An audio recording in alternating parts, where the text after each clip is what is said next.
Conversas Bravas. Bravas. Un podcast para que las mujeres tengamos más herramientas, Más oportunidades, pero sobre todo, más visibilidad. Buenos días a todas, buenas tardes a todas, bienvenidas a otro episodio de Conversas Bravas. Conversas Bravas. Este podcast que estamos grabando junto a mi adorada amiga socia Maca Bota. ¿Cómo estás, Maca? Hola, May, qué bueno estar de vuelta en otro episodio de Conversas Bravas. Contaros quién nos acompaña hoy. En el episodio de hoy tenemos una entrevista que se las trae. Nos acompaña Carolina Ferreira, que la verdad es que la voy a presentar con la bio que me mandó porque me pareció tremenda. Carolina es una tacuarembóense mortal e hija del norte desde hace 41 años. Inquieta peregrina hacia adentro y hacia afuera, de las que aman viajar, pero sobre todo aman volver. Economista territorial por vocación, interesada en políticas públicas, desarrollo sostenible, liderazgo femenino e innovación social. En todo lo que tenga un desde dónde y un para qué. Es orgullosa alumni del Colegio San Javier de Tacuarembó, de la Facultad de Ciencias Económicas de la UDELAR y más recientemente de la Harvard Kennedy School. De todo lo hecho, lo que le sale mejor es ser tía y madrina de Lucía, Cami, Francisca, Juani y Matías. Y siempre está en búsqueda de su mejor versión. La verdad, me encantó esta presentación. Una genia, Caro, que aparte es amiga de la casa.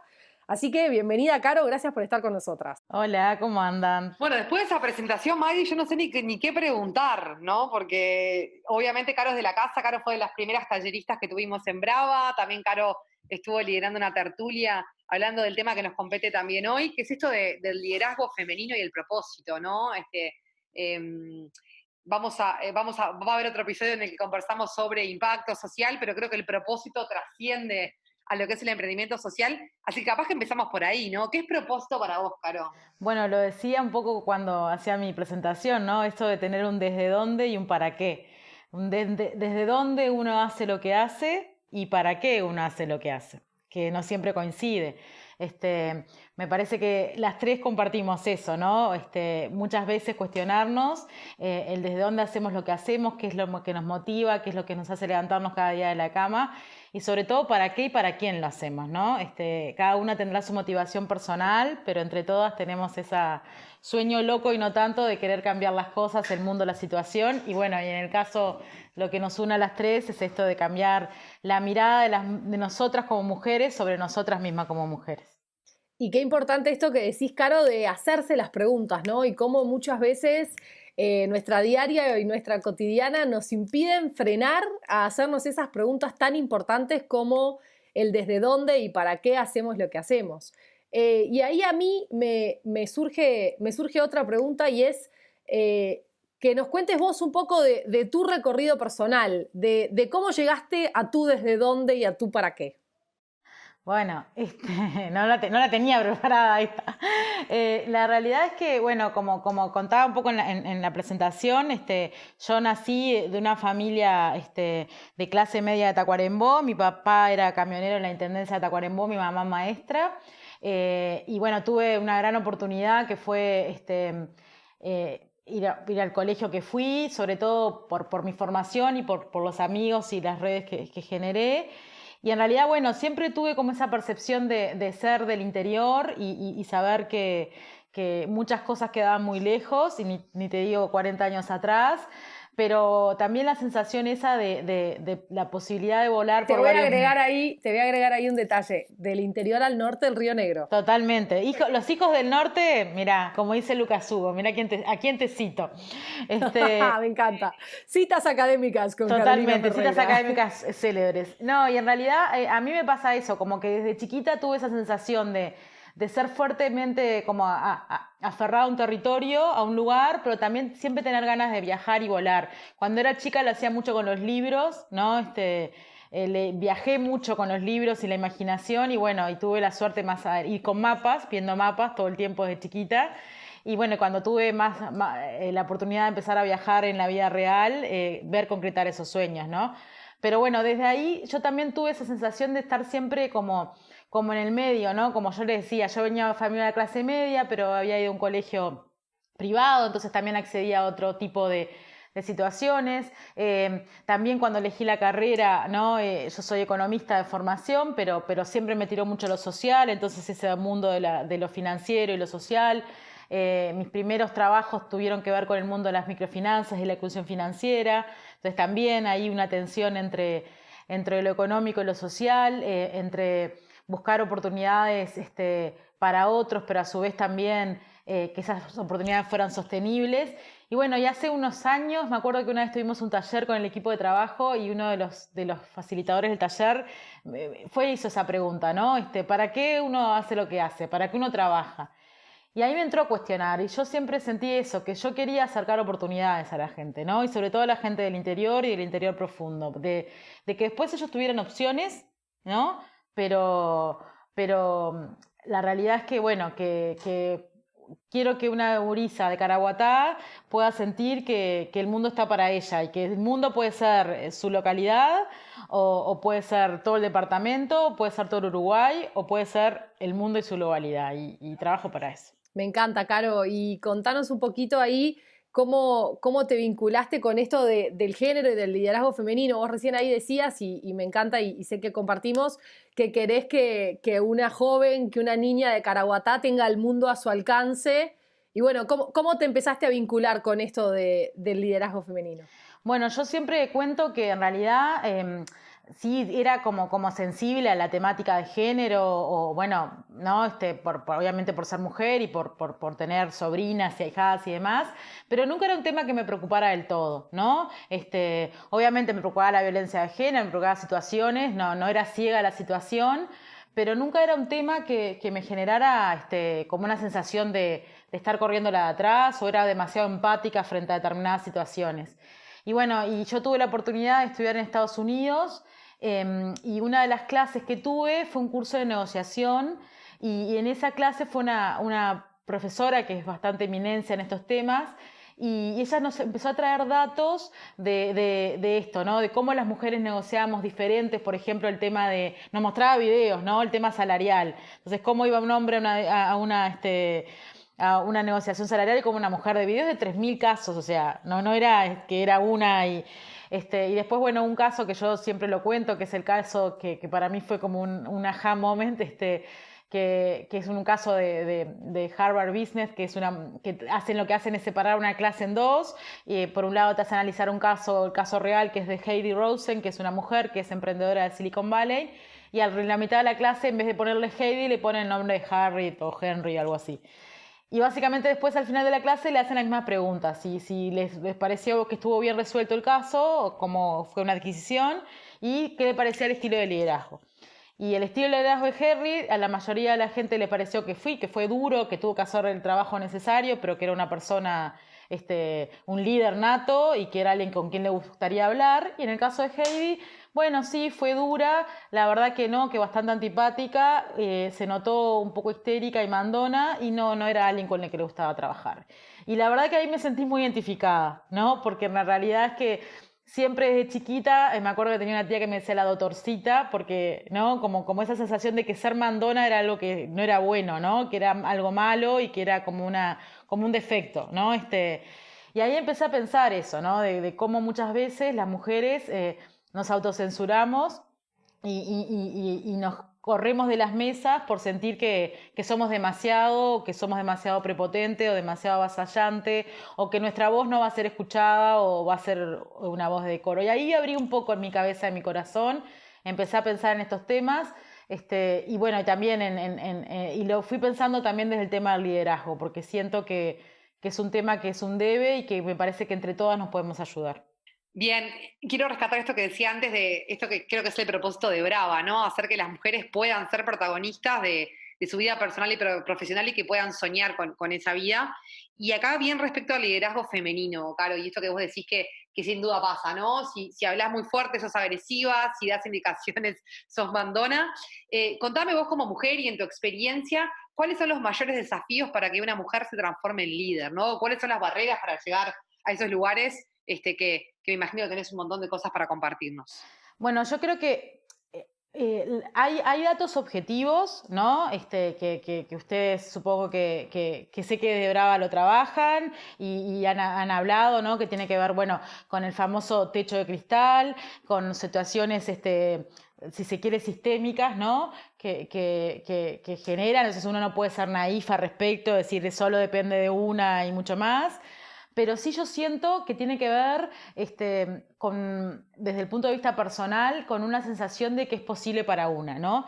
Y ahí uno de los puntos yo creo que tiene que ver mucho con la identificación y con los role models, las personas de referencia, ¿no? Yo me acuerdo hace poco una campaña, ¿se acuerdan? Donde aparecía como mujeres diciendo yo quiero ser nadadora, yo quiero ser no sé qué, y en un momento decía yo quiero ser vicepresidenta, y se acerca a la vicepresidenta y le dice no, presidenta, ¿no? Yo creo que eso para mí es súper importante, ¿no? La sensación esa, volviendo al mi desde dónde, que todas las mujeres sintamos que tenemos la oportunidad de ser lo que queremos ser y optar, ¿no? Optar por nuestras opciones de vida personal, pero no desde un mandato o no desde una sensación de, bueno, estoy donde hasta acá llegué, sino esa sensación de decir, bueno, es posible para mí. Obviamente hay un montón de situaciones que tienen que ver con la maternidad, por ejemplo, con la corresponsabilidad en el cuidado, con entrar en reuniones donde a veces uno es la única mujer, ¿no? Y uno sabe que lo que uno va a decir tiene que ser tomado con pinzas. Muchas veces yo he sentido en reuniones donde capaz que una mujer habla y no se la toma en cuenta, pero después otro hombre habla por arriba de ella y dice lo mismo que dijo la mujer y a él sí se lo escucha, ¿no? Y ahí yo creo, y eso comparto muchísimo el espíritu de Brava, que una clave fundamental entre las mujeres es apoyarnos entre mujeres, ¿no? Es mentorear mujeres, es hacer que esto es posible, ser empática, eso que yo contaba, ¿no? Yo nunca tuve como esa empatía de ponerme en el lugar de compañeras mías que quizás tenían algún tema y yo sentía que, bueno, yo desde ya había llegado a ser coordinadora, directora de un área, era algo que todo el mundo podía hacer. Y no necesariamente. Hay un caso que yo siempre cuento que es el de la CEO de ahora es de Facebook, pero en aquel momento era de Google, Sheryl Sandberg, que ella cuenta en su libro que hasta que no estuvo embarazada y tuvo un problema para estacionar su auto, ¿no? Enfrente, el marido le dijo, pero mira que mi lugar de trabajo hay para estacionar. Entonces ella fue toda temerosa a preguntarle al CEO de su empresa y le dijeron, sí, obvio, como diciendo, no es un tema. Y ella se dio cuenta que hasta que ella no le pasó, en ningún momento había pensado del resto de las mujeres embarazadas de su empresa, ¿no? Y yo creo que todas nosotras podemos pensar ahora, bueno, ¿en qué no estoy viendo que puedo ayudar a otras? O puedo pedir ayuda para mí, ¿no? Porque creo que también eso es como bien importante.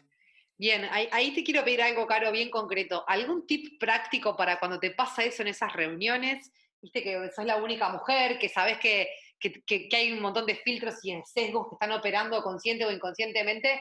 En todos estos años, ¿tenés alguna receta para darnos para sortear esos desafíos? Yo manejo mucho desde el humor. No del humor parecer como banal, sino desde el humor de a veces decir cosas que pueden ser duras o pueden ser firmes, pero hacerlo desde un tono como más llevadero, digamos, ¿no? Yo a veces me pasa que yo me siento que soy dura en determinados tonos y genero como esa sensación de como una sensación de la defensiva. A veces cuando uno lo dice en un tono diferente, o por ejemplo, otra táctica que a veces tengo, acá estoy contando mis tácticas, por ejemplo, si hay algo que alguien dijo que capaz que no es igual a lo que yo pienso, pero los gringos tienen una frase que es building on, ¿no? Que es como, tomo lo que dijo fulanito, yo pienso lo mismo que fulanito, y ahí hago como un remarco de lo que yo quiero decir, ¿no? Pero también apoyados en otros. Después otra situación que yo he tomado, sobre todo en el último tiempo, hay en una de las enfoques de liderazgo, se llama liderazgo adaptativo, se llama mucho ir al balcón, que es a veces en las reuniones correrse un poquito para atrás y ver qué es lo que está pasando, ¿no? Entender un poquito cuáles son las dinámicas que pasan en la reunión. Entender que a veces, y eso también es una clave, no personalizar. A veces uno siente que se lo están haciendo a una o que una, y también entender lo que una representa, ¿no?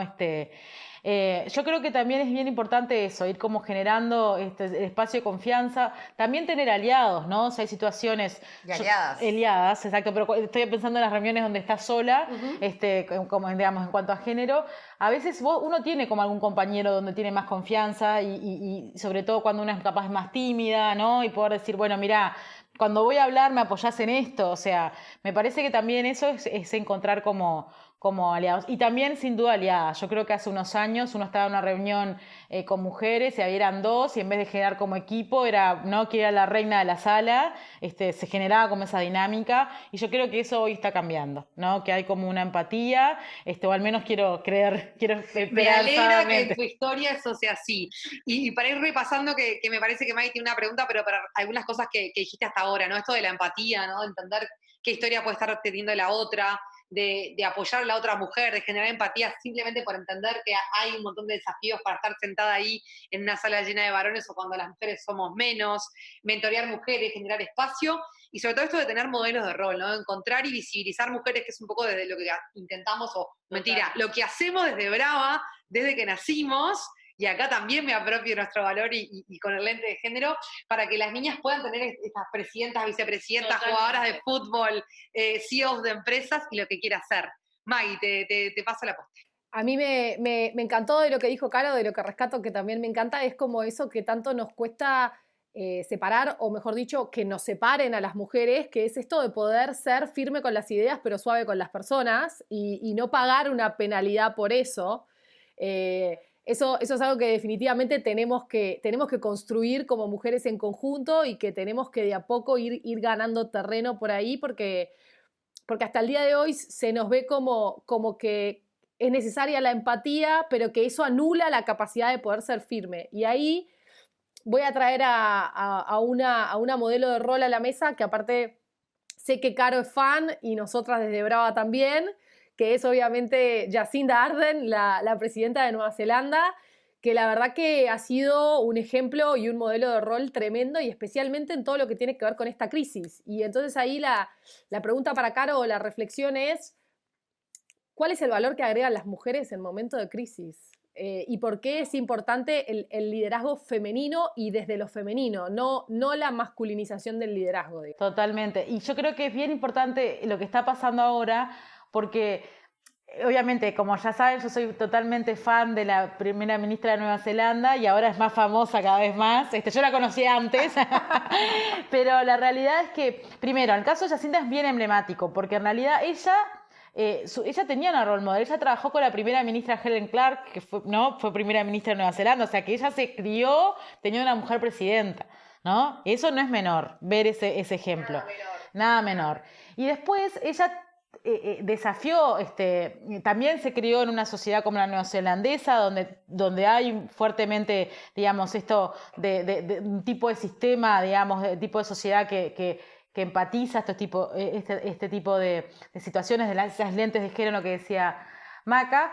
Obviamente también yo creo que ella, por ejemplo, incluso antes de la crisis, ¿se acuerdan cuando hubo un atentado en una mezquita hace unos años? Y ella en realidad lo que hizo fue, primero, mostrarse vulnerable, ¿no? No fue como vamos a fuego y ¿no? Sino que fue vulnerable, se acercó a la gente, le dijo, no es ellos, sino es todos, nos hicieron a nosotros esto, ¿no? Yo creo que ella también habló desde la verdad, desde la firmeza, o sea, fue dura con el terrorismo o con la situación, pero también fue muy empática, ¿no? Se puso en el lugar del otro, es muy buena comunicadora. Yo escuché en alguna... También, obviamente, enfrenta limitaciones. Yo les contaba que en una entrevista que le hicieron y le preguntaban, ¿tú que sos feminista vas a ofrecerle matrimonio a tu marido, a tu pareja? Como esas preguntas como tricky, ¿no? Que a un hombre no se le hace ese tipo de preguntas, ni se le cuestiona, ¿no? Estados civiles y demás. Nunca le preguntaron a un CEO de una compañía cómo hace para cuidar a los chicos y trabajar. Exactamente, jamás. Y bueno, pero también lo que me pareció importante de esta crisis es que también le aparecen otros roles. Por ejemplo, Angela Merkel es otro estilo de liderazgo totalmente, ¿no? Femenino, pero también es una mujer firme, es una mujer que es verdad, es una mujer transparente, da firmeza, ¿no? Ejerce otro tipo de liderazgo, no es el mismo tipo de liderazgo de Jacinda o la primera ministra académica, y qué importante en ese mundo también, modelos de rol femenina. Totalmente, mostrar eso, y de las ciencias, ¿no? De las ciencias duras, que muchas veces parece que... Y, por ejemplo, la primera ministra de Finlandia también es una de las primeras ministras más jóvenes, ¿no? Y también tuvo su minuto, le habló, creo que no me acuerdo si fue la de Finlandia o la de Dinamarca, le hablaron a los niños, ¿no? Poder ponerse, de Finlandia, sí, poder ponerse en ese lugar, también mostrar otros roles, ¿no? Porque también a veces, yo siempre cuento o siempre cuento, pero yo tuve la posibilidad de conocer a Dilma Rousseff bueno, cuando estaba en Estados Unidos, y ella también muchas veces le dice, más allá de las opciones políticas, ¿no? Como una mujer muy dura y una mujer, me acuerdo cuando estaban haciendo el impeachment, había todo. Y ella ahí contaba que su primer trabajo fue en realidad, una de las primeras cosas públicas fue como sería como ministra de Economía, pero el estado de Río Grande do Sul, en Porto Alegre, ella vivía en Porto Alegre. Entonces decía que unas primeras reuniones era como que siempre llegaba todo el mundo tarde, ¿no? Y venía no sé qué, y todos como que le tomaban. Entonces en un momento le dijeron como que, bueno, como que ella estaba siendo muy dura. Y en un momento dice que ella fue y le dijo, ¿no será que esté rodeado de mediocres? O sea, como que también a veces es como esa sensación de que uno tiene, a veces tiene que hacer poner sobre la mesa cosas difíciles, ¿no? Y hay un cierto precio a pagar, que creo que es bien complicado. Yo lo que sí creo que está pasando es que se está dando esta conversación, ¿no? Y que por eso felicito este podcast porque me parece que es genial, ¿no? Poder hablar desde la vulnerabilidad, de lo que nos pasa, de sentir que esta crisis también, vos lo decías, Maya, al principio, ¿no? Tenemos poco tiempo de parar y decir cuál es nuestro desde dónde y para qué. Bueno, yo creo que tuvo que venir una pandemia para que todos paremos, para que muchas mujeres también que están trabajando en sus casas y que están sobrecargadas y que gestionan el cuidado de niños más chicos o sus padres o lo que fuera, hay como un montón de limitaciones que también nos enfrentan como sociedad, ¿no? Y creo que también ahí yo creo que a mí la esperanza que me da es esto, de poder acompañarnos, el poder tener esas conversaciones y poder mostrar que no hay un único modelo de liderazgo femenino, y que no necesariamente el liderazgo femenino es en opuesto al liderazgo masculino, ni mucho menos, sino que también es poner el énfasis o ponerse esos nuevos lentes para mostrar qué es lo que podemos traer a la mesa. Y todas, obviamente, como mujeres, todas somos diferentes y cada uno va a traer distintos dones y talentos, pero creo que también es importante eso. Me encanta, Caro. Y un poco para ir cerrando, ¿qué mensaje le darías a nuestra audiencia, a las emprendedoras que nos están escuchando, que están tratando de reinventarse, pensándose en esta nueva normalidad? ¿Qué te gustaría decirles? Mira, yo creo que esta es una excelente oportunidad para eso que yo decía hoy, para ir al balcón, ¿no? Para correrse un poco de lo que nos está pasando y decir, bueno, a ver, yo en mi trabajo, en mi emprendimiento, las cosas que hago el día a día, ¿por qué hago lo que hago? ¿No? Y hay razones desde grandes como la educación de los hijos para aquellas que tengan hijos, o pueden ser sueños chiquitos, pero ¿por qué hago lo que hago? Porque la verdad que levantarse todos los días, hacer algo que no nos gusta, cuesta muchísimo. Ya llega un momento que... Entonces, eso es lo primero, cuestionarse el propósito y replantearse, y no tener problema de tener una hoja en blanco, ¿no? Y pedir ayuda y poder hablar con otros. Para mí lo segundo es como encontrar cuáles son nuestros lugares hasta mentales que nos nutren, ¿no? A veces es la conversación con una amiga, a veces es escuchar el podcast de Brava, a veces asistir a alguna charla, a veces es algún texto, lo que sea esos lugares mentales o hasta físicos que nos hacen también ponernos en esta sintonía, ¿no? Aprovechar.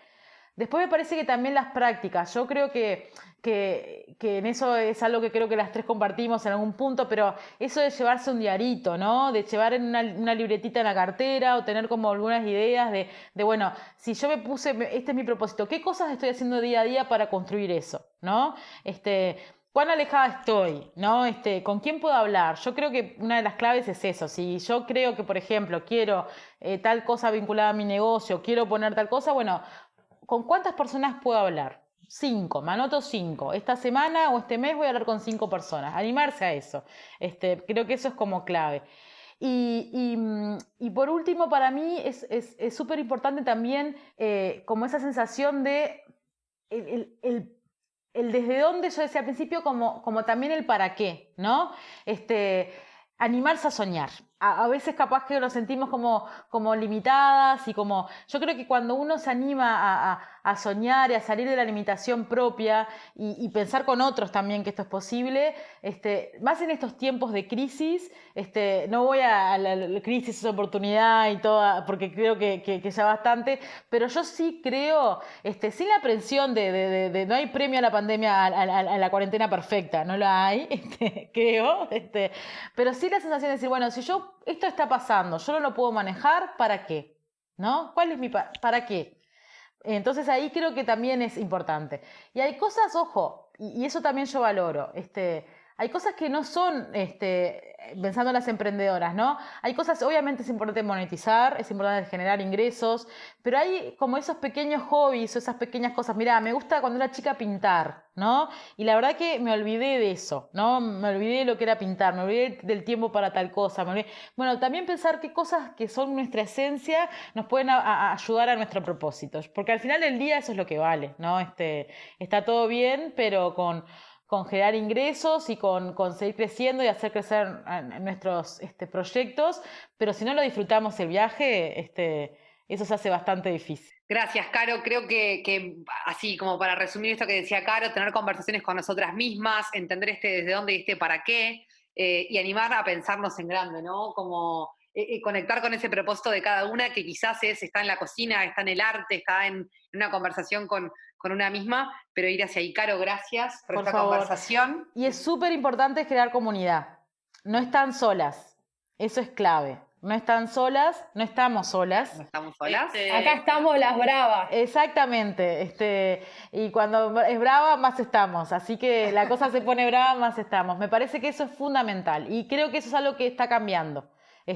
Por suerte está cambiando. Así que bueno, contar con el apoyo de todas y generar esos espacios de conversaciones, aunque a veces parezcan difíciles, vale la pena. Gracias, Caro. Yo me voy súper inspirada, Maggie. También quiero que este episodio y todos los demás que hemos grabado es otra demostración en las conversas bravas de que hay mujeres speakers, que hay mujeres que quieren compartir su historia, que son modelo de rol, que pueden inspirar a otras, así que ya les hacemos la invitación, no solo con este episodio, sino que escuchen los anteriores, los que se vienen, y que se sumen a la comunidad brava, porque para eso estamos, como decía Caro, para acompañarnos, mentorearnos, impulsarnos unas a otras. Nos pueden encontrar en www.bravasomos.com, en nuestras redes sociales, Twitter, LinkedIn, o Instagram, @bravasomos es el handler con el que nos encuentran. Gracias, Maggie, gracias, Caro. Por favor, un placer. Nos vemos la próxima. Gracias. Y las invito a Tacuarembó cuando quieran. Perfecto, hasta la próxima. Este podcast es posible gracias al apoyo de la Embajada de Estados Unidos en Uruguay y es producido por Julieta Caputo, Macarena Bota y Magdalena Yuria desde algún rincón de Montevideo.